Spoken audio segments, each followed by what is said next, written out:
Welcome, everyone, to another episode of Currently Speaking. This is Bill Current, president of the Current Consulting Group. We welcome you to visit our website at currentconsultinggroup.com and find past episodes of Currently Speaking. It's available on all the major podcast platforms, but you can find an archive of all past episodes on our website or on YouTube. And we encourage you to go visit those sites and listen to past episodes. Like it, subscribe to it, share it with others, help us grow our viewership. Today's episode of Currently Speaking is entitled, Will the Federal Government Outlaw Testing for Marijuana? Now, during a recent webinar, someone asked what would happen if the federal government legalized marijuana. Would that make testing for marijuana illegal throughout the country? Now, that's a great question, and the short answer is simply no. Testing for marijuana will still be legal regardless of what the federal government does and doesn't do about the legality of pot. How do I know this? There are many reasons, but here are three key points. First, the U.S. Department of Transportation will continue to require employers to screen job applicants and employees in transportation-related safety-sensitive positions for marijuana. That will not change thanks to some very effective lobbying from NDASA. Number two, in the same way that employers are still permitted to test for alcohol, which is legal in all 50 states, they will continue to be permitted to test for marijuana, at least under most circumstances. And number three, the federal government is not likely to create a law that prohibits employers from making reasonable efforts to secure the safety of their workplaces. There are decades of irrefutable evidence showing that workers impaired by marijuana are less safe and less productive compared to their non-substance abusing coworkers. Drug testing has proven to be the most effective method of deterring people from being at work while under the influence of marijuana. According to the Quest Diagnostics Drug Testing Index, overall positive drug test results dropped from 13.6% in 1988, that was a long time ago, to an all-time low of 3.5% between 2010 and 2012. A testament to the effectiveness of drug testing. However, positive results have gradually increased over the past decade, reaching 4.2% in 2022. Is it a coincidence that the recent increase in positive drug test results coincides with the ramped-up legalization of marijuana across the country? Probably not. The 2023 Quest report found that marijuana positivity increased 11.8% between 2021 and 2022 in states in which recreational marijuana is legal, and 8.3% during the same period in states where medical marijuana is legal. Consider the following. Washington State passed a law in 2023 that prohibits employers from discriminating against job applicants who are lawful users of marijuana and produce a positive test result from a testing method that solely reveals the presence of the so-called non-psychoactive metabolite of cannabis. This means urine drug testing of job applicants for marijuana is no longer permitted because urine tests detect the presence of cannabis metabolites rather than the drug itself, which is often referred to as the parent drug. However, Washington lawmakers excluded employee testing from this restriction, which means that employers can still conduct reasonable suspicion, post-accident, and random testing of employees with any drug testing method, and they can still test applicants for marijuana with any, quote, scientifically valid drug screening conducted through methods that do not screen for non-psychoactive cannabis metabolites. Note, oral fluid testing typically reveals the presence of parent THC rather than cannabis metabolites, and certainly qualifies as a scientifically valid drug screening method, according to the federal government. And refer back to when SAMHSA released its oral fluid drug testing regulations in October 2019. Now, furthermore, Washington's new law also includes an extensive list of occupations that are exempt from the restrictions on pre-employment testing for marijuana with urine, including safety-sensitive positions for which, quote, impairment while working presents a substantial risk of death.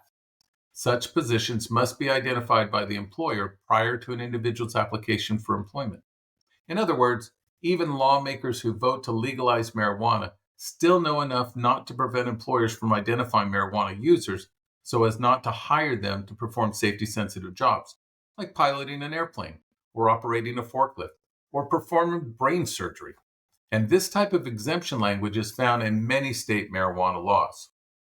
It is important to remember that while a drug test does not prove either scientifically or legally that a person is impaired, the presence of a metabolite of cannabis in a person's system as detected by a drug test does not mean the person is not impaired.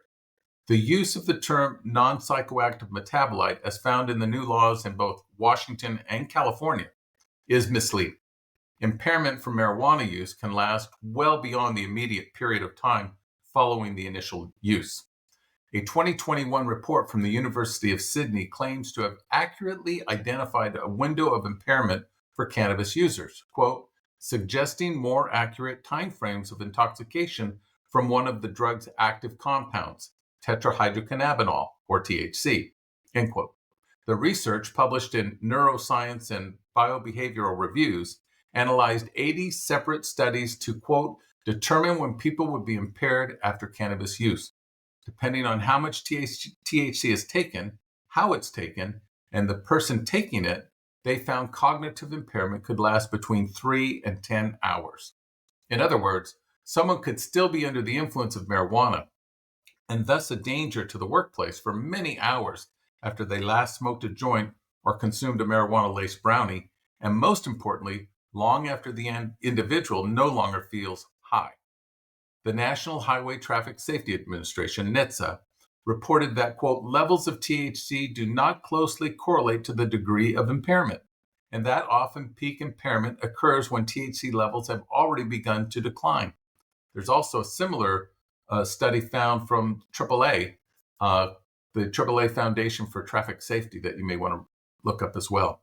Another study measured the, quote, magnitude of acute and residual effects of cannabis on cognition in adolescents and adults, and concluded, quote, verbal learning and memory displayed the most robust evidence and were most impaired by acute cannabis intoxication that persisted after intoxication passed.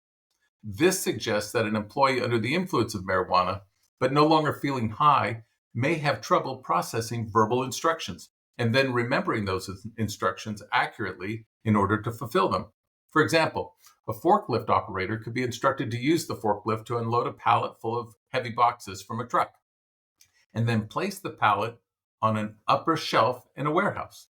If that individual is under the influence of marijuana smoked earlier in the day, maybe even before his or her shift started, he or she might have trouble processing the instructions and end up delivering the pallet to the wrong location, or even have trouble safely operating the forklift, resulting in an accident that causes significant property damage, the destruction of the cargo, or harm to innocent coworkers or customers. Proponents of marijuana, and even some drug testing providers and lawmakers at the state and federal levels, might argue that the employer has no right to know if that individual uses marijuana, when he last used it, or if he has marijuana in his system and could still be under the influence. After all, following the accident, the employer can conduct a post-accident drug test. But that doesn't prevent the accident from happening. A pre-employment test that includes marijuana, or the possibility of being randomly selected for a drug test that includes marijuana, does more to deter use and avoid costly and sometimes very harmful workplace accidents. For the federal government to legalize marijuana and in the process prohibit employers from conducting drug tests that include marijuana would be like authorizing an airline pilot to take off while prohibiting her from using the plane's sophisticated computerized navigation system to avoid an accident. Or similarly, sending Super Bowl champion quarterback Patrick Mahomes on the field to score the winning touchdown, but removing his offensive line, leaving him completely exposed to the onrushing defensive line. Will the federal government, the U.S. Congress, or the President of the United States, by some type of executive order, attempt to legalize, decriminalize, or reclassify marijuana from a Schedule I drug to a Schedule III drug? It's possible. Perhaps the only thing that speaks to politicians more than money are opinion polls. According to a 2022 survey, 59% of U.S. adults favored legalizing marijuana for both medical and so-called recreational use, and another 30% favor legalizing it for medical use only. That's a total of 89% who favor legalizing marijuana one way or another. But what about drug testing? According to a 2016 survey, 59% of Americans believe employers should have the right to conduct drug testing on any employee, while 27% believe drug testing should be limited to certain workers who perform safety-sensitive jobs. A 2018 survey found that 61% of adults favored pre-employment testing, while 26% were against it.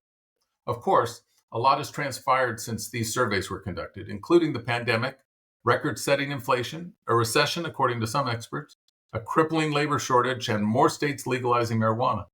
But most employers continue to conduct drug testing. Why?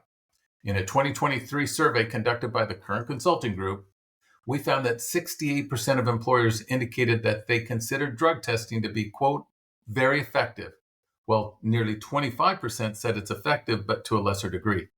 Only 3% said they did not consider it effective and wished their company didn't conduct drug testing. When asked what benefits they realized from drug testing, 86% said it improved workplace safety, 59% indicated it helped improve the company's reputation, and 56% said it helped their company hire better quality employees. Another 42% said it helped improve productivity. The survey also found that 77% of employers have no plans to discontinue testing for marijuana, while only 9% said they'd already dropped it. So in conclusion, workplace drug testing is here to stay.